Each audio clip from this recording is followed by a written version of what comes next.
Translation model explains the stages or steps involved during translating a text from a source language to a target language. There are 9 steps or stages in this model, which I will explain one by one. The first stage is translator receives signal 1 containing message. The first stage or the first step in the process of translation is that the translator receives messages, receives sense or meanings or ideas which are in L1.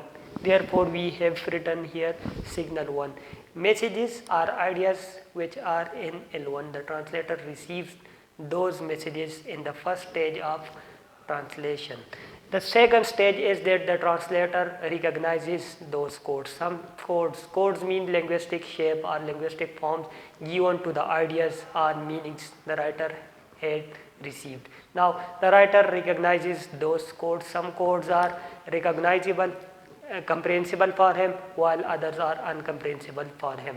So, those codes which are incomprehensible for him or ununderstandable for him are converted into understandable or convertible forms in the third stage, which is decode signal 1. In the fourth stage, the codes which the writer had already recognized, which the writer had already comprehended and understood, and those which he has recently comprehended and understood are merged, are converted into a unified or a uniform form, an organized form. Now, after converting the codes, both the comprehensible and the already comprehensible and the newly comprehensible codes into an organized form, the writer comprehends that text is a unit, those codes is a unit. Now these up till now the stages were in L1. The writer receives the text. After receiving the text, he recognizes the codes, and those codes which are incomprehensible are converted into comprehensible form. After that, the comprehensible and non-comprehensible forms which have been converted into comprehensible form are converted into a unified whole, and then that unified whole is comprehended as a unit.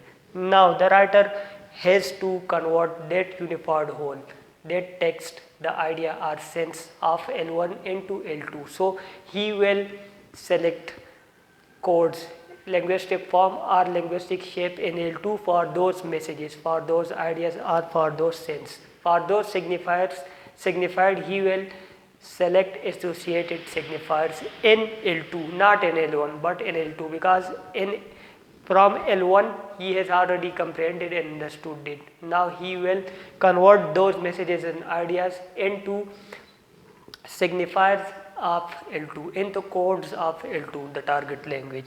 After selecting codes for that, he will encode those messages into those forms and shapes. That is the psycholinguistic process in which the translator will associate the particular idea with a particular signifier, the particular signifier with its associated signifier. After this, he will convert that text into a unified whole which is in L2, not in L1 but in L2.